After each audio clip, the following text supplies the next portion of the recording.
গল্পাধার রাতের আলো। লেখা নুসাইবাই ভানা। পর্ব 10। আলো বেগম হুরের হাত দুটো ধরে বলে, মা তুই আমাকে কথা দে, কখন আমার ছেলেটাকে একা ছাড়বি না। এই সময়টাতে ছেলেটার পাশে থাকবি। হুর আলো বেগমের হাত ধরে বলে, মা যে সম্পর্ক আল্লাহ তায়ালা তৈরি করে দিয়েছেন, সেটা আমি কখন আমার দেহে প্রাণ থাকতে শেষ করব না, আর হতেও দেব না। ছেড়ে যাওয়ার তো প্রশ্নই আসে না।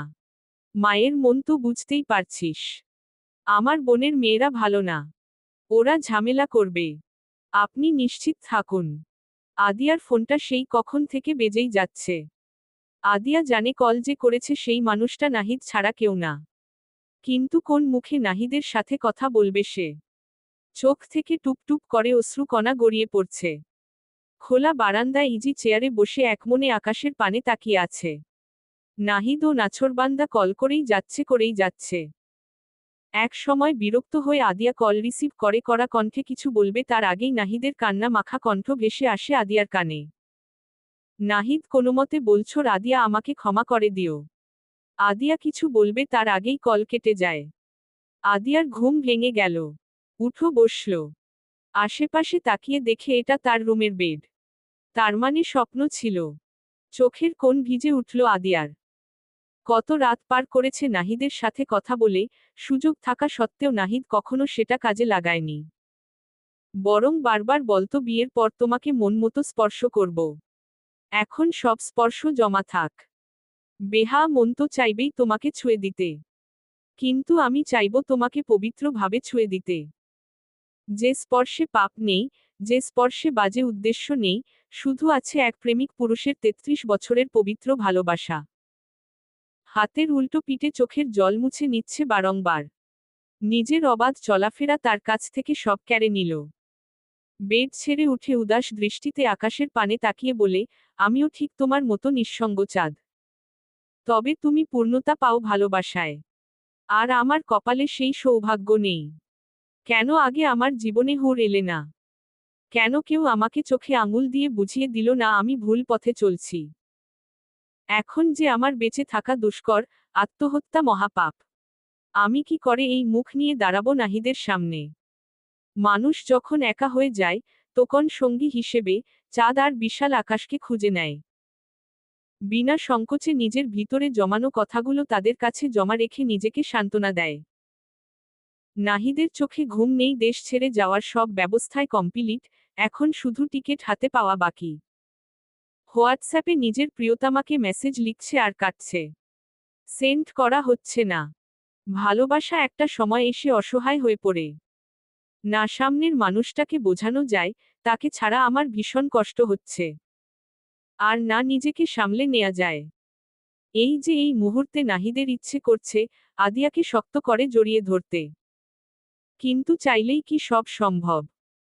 মাহতাব সাহেবের লাশ আজ দুদিন ধরে মেডিকেলের মর্গে বেওয়ারিশ লাশের পাশে পড়ে আছে। কেউ তার খোঁজ করেনি। আজ কোথায় তার অহংকার? কোথায় তার দাম্ভিকতা? সব শেষ। হুর রুমে আসলো, কিন্তু রুমে তো ফুয়াদ নেই। হুর এদিকে ওদিকে তাকিয়ে খুঁজতে লাগলো, কিছুক্ষণ খোঁজার পর মৃদু কণ্ঠে ডাকল, ডাক্তার আপনি কোথায়? কিছু সময় থেমে আবার ডাকলেন, নূরের বাবাই আপনি কোথায়? কোন সাড়া না পেয়ে হতাশ হল। ঠিক তখনই কেউ হুরের চোখের উপর হাত রাখল। হুর শিহরিত হল। ফুয়াদ এক হাত হুরের চোখের উপর রেখে আরেক হাত হুরের কোমরে রেখে হুরকে নিজের বক্ষের সাথে মিশিয়ে নিল। হুরের কম্পিত কণ্ঠে বলল, আপনি আর কিছু বলার আগেই ফুয়াদ হুরকে নিজের দিকে ঘুরিয়ে নিয়ে হুরের ঠোঁটে আঙুল রেখে বলে, হুশ একদম কোন কথা নয়, আজকে শুধু অনুভব করবে আমার ভালোবাসাকে। তোমাকে আজ আদরের চাদরে মুড়িয়ে নেব। আগামীকালের নতুন সূর্যের সাথে পরিচিত হবে এক নবহুরের, যার শরীরে প্রতিটি কোনায় কোনায় লেগে থাকবে ফুয়াদের ভালোবাসা। যার হৃদয় স্থায়ী হবে ফুয়াদ নামক এক যুবকের বসবাস। হুরের কথা জড়িয়ে যাচ্ছে, চেয়েও কিছু বলতে পারছে না। হৃদযন্ত্র কেমন বেসামাল হয়ে পড়ছে।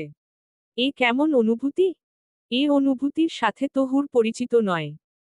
অর্ধ আলো অর্ধ অন্ধকারে ফুয়াদ চেয়ে আছে তার হুর পরীর দিকে, এ যেন তাকিয়ে থেকে তৃষ্ণা মিটিয়ে নেয়ার প্রচেষ্টা। তবে এ কেমন কথা, তৃষ্ণা তো বেড়েই চলেছে। হুরকে শক্ত করে এবার জড়িয়ে নিল নিজের সাথে। দুজনেই মনে মনে দোয়া পড়ে নিল।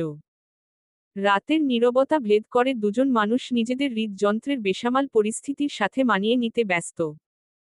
কিছু সময় জড়িয়ে রেখে হুরকে কোলে তুলে নিল ফুয়াদ। নিজের কোলের মধ্যে রেখেই হুরকে নিয়ে বেডে বসল। হুরের চোখ খুলছে তো লজ্জায় আবার বন্ধ করে নিচ্ছে। ফুয়াদ এই প্রথম হুরের অধরে অধর মিলিয়ে দিল। হুর যেন জমে গেল।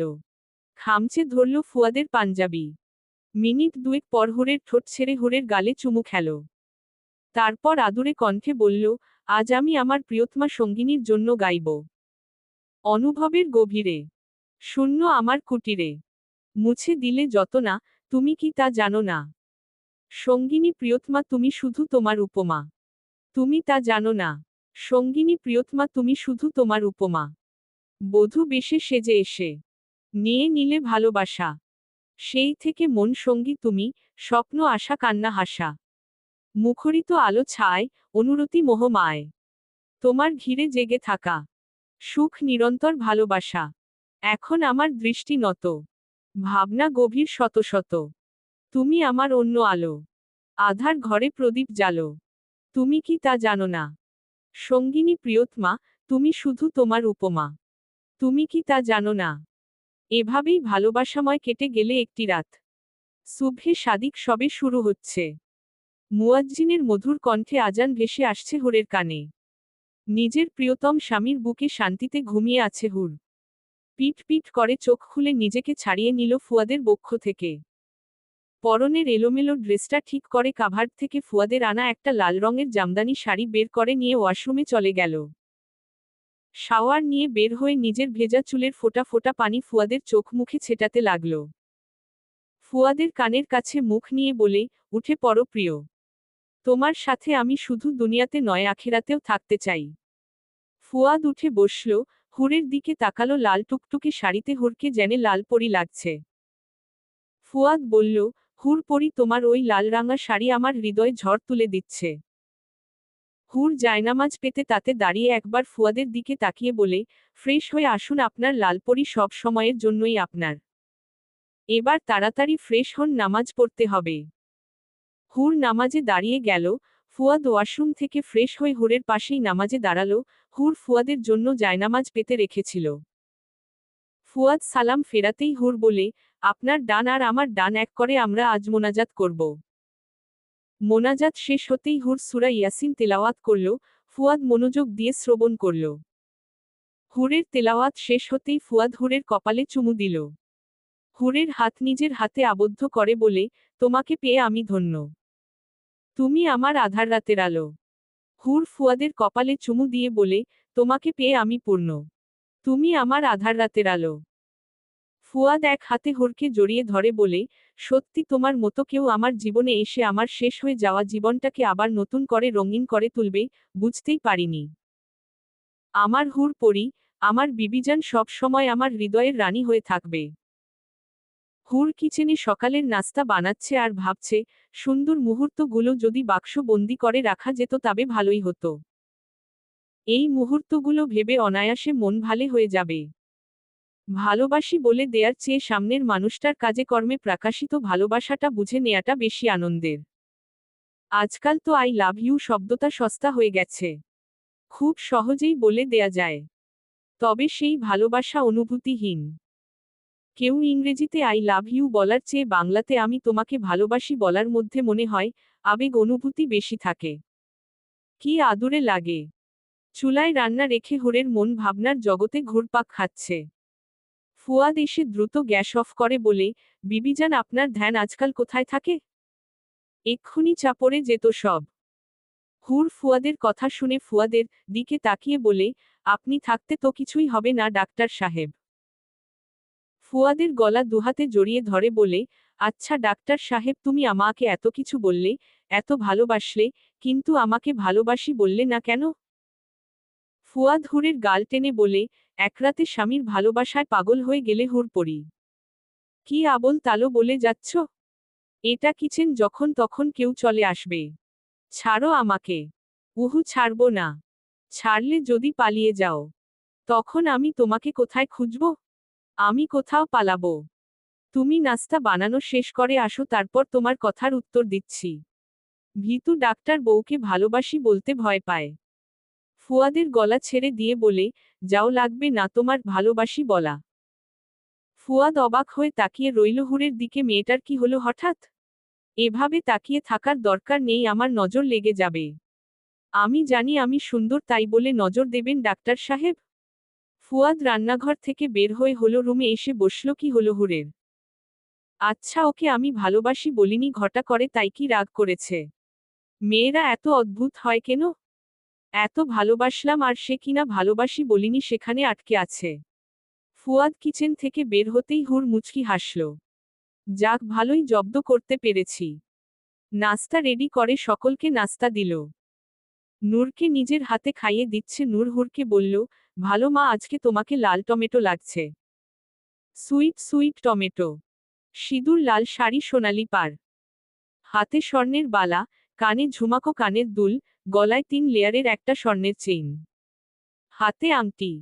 যেন হুরের রূপ উপচে পড়ছে। আদিয়া বলল, ভাবি, আজকে তো আমার ভাইয়ের নজর তোমার উপর থেকে সরবেই না। এদিকে আসো, নজর টিকা লাগিয়ে দেই। হুর লজ্জায় মাথা নিচু করে রাখল। আদিয়া সুর তুলে বলে, লাজে রাঙা হলো রাঙা বউ গো। ফুয়াদ প্লেট নিয়ে উপরে চলে আসলো। আলো বেগম হেসে বলে, ছেলেটাকে আমার লজ্জা না দিলেও পারতি। নূর খিলখিল করে হেসে বলে, লজ্জা তো মেয়েরা পাবে।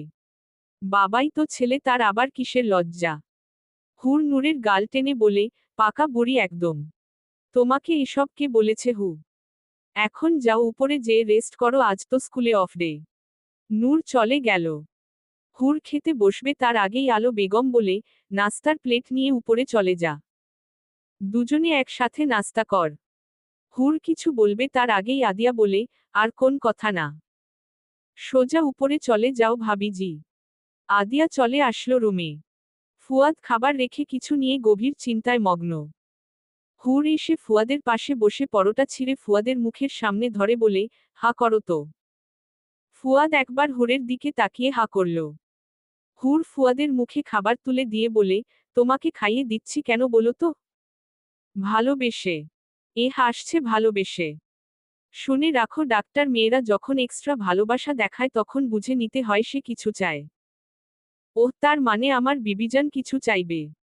তা কি আরজি বলে ফেলুন, বান্দা আপনার খেদমতে হাজির। আগে খেয়ে নাও, পরে বলছি। ফুয়াদও নিজের প্লেট থেকে খাবার তুলে নিয়ে হুরের মুখে তুলে দিল। দুজনে একসাথে খাবার শেষ করল। হুর নিজের শাড়ির আঁচল দিয়ে ফুয়াদের মুখ মুছে দিল। ফুয়াদ হুরের শাড়ির আঁচল ধরে বলে, আমার আবার প্রেম প্রেম পাচ্ছে। কেমন মনে হচ্ছে সেই নবীন প্রেম জেগে উঠেছি। সব কিছু স্বপ্নের মতো লাগছে। আচ্ছা হুর পরি, এ স্বপ্ন কখনো ভেঙে যাবে না তো?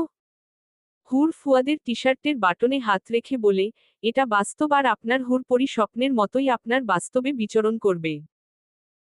ফুয়াদ হুরকে ঘুরিয়ে হুরের কাঁধে মাথা রেখে দুহাতে হুরের কোমর জড়িয়ে ধরে বলে, বিবিজান, আমার তো আজ হসপিটালে যেতে ইচ্ছে করছে না। ঘরে এত সুন্দর হুর পরি রেখে হসপিটালে মন বসবে না। আমাকে তো তোমার ভালোবাসার জালে বন্দি করে ফেলেছ। পাগলামি কথা রাখো আর রেডি হয়ে চলে যাও। তোমার হুর পরি তোমার অপেক্ষায় থাকবে। আর হ্যাঁ, আমার কথাটা আমি চিঠিতে লিখে তোমার বুক পকেটে রেখে দিয়েছি। পড়ে নিও। এবার ছাড়ো। উহু, আগে বলো, এই আপনি তুমি মিলিয়ে বলার কারণ কি? ভাল্লাগে তাই বলি। তোমার সমস্যা? ফুয়াদ হুরের চুলগুলো ঘাড় থেকে সরিয়ে বলে, আচ্ছা হুর, তোমার চুল এত ছোট কেন? আপনার কি আমার চুল পছন্দ না? ফুয়াদ হুরের ঘাড়ে আলতো করে চুমু দিয়ে বলে, সেটা কখন বললাম? তোমার চুল সুন্দর, তবে আর একটু বড় হলে আরো ভালো লাগতো। হুর ফুয়াদের কাছ থেকে সরে বলে, আপনিও দেখতে সুন্দর, তবে আর একটু ফর্সা হলে আরো ভালো লাগতো। ফুয়াদ শব্দ করে হেসে বলে, বাহহ, তুমি তো দারুণ। এবার মনে হচ্ছে আমি কখনো বোরিং হব না। এদিকে আসো তো বিবিজান। হুর আস্তে করে এসে দাঁড়ালো। ফুয়াদ হুরের চুলগুলো নাড়িয়ে বলে, তোমার এই ছোট চুলেও তোমাকে পরি লাগছে। এতটুকু কথায় গাল ফোলাতে হবে না। হুরের কপালে চুমু দিয়ে বলে, এবার তাহলে আমি হসপিটালে যাই, তুমি থাকো। হুর ফুয়াদকে ইশারা করে নিচু হতে বলল। ফুয়াদ হুরের কোমর ধরে তাকে উঁচু করে ধরল। হুর ফুয়াদের কপালে ভালোবাসা এঁকে দিয়ে বলে, এবার আমাকে ছাড়ুন আর রেডি হন। নাহিদ দাঁড়িয়ে আছে মর্গের সামনে। নাহিদ একজন ডাক্তার, কত শত লাশ দেখেছে সে। আজ বুকের ভেতর কেমন যেন করছে। হ্যাঁ, এটা ঠিক, মাহতাব সাহেবের চরিত্র ভালো ছিল না। কিন্তু নাহিদ ছোট থাকতে নাহিদকে সেই কোলে পিটে করে মানুষ করেছে। দুদিন বাবার কোন খোঁজ না পেয়ে থানায় মিসিং ডায়েরি করে। সেখান থেকেই আজ কল আসে। নিজের ফোনটা বের করে প্রথমেই কল করে ফুয়াদকে। ফুয়াদ রিসিভ করতেই নাহিদ ফুয়াদকে সবটা বলে, ফুয়াদ বলে আমি এক্ষুনি আসছি। একজন লাশের মুখের উপর থেকে সাদা কাপড় সরিয়ে দিল।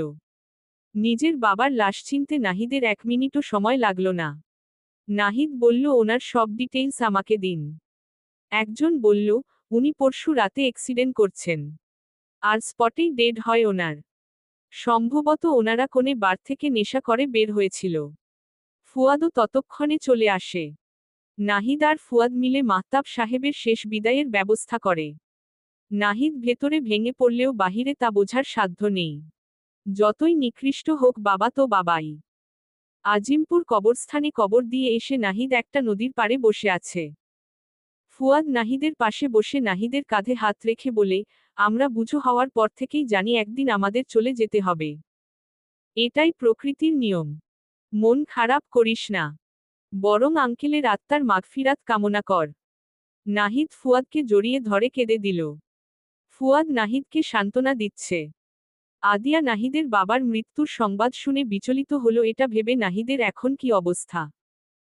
সেই কখন থেকে কল করেই যাচ্ছে, সুইচ অফ আসছে বারবার।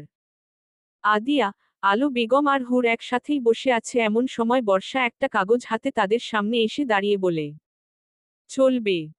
গল্পটা কেমন লাগলো জানাবেন ও সাবস্ক্রাইব করতে ভুলবেন না প্লিজ।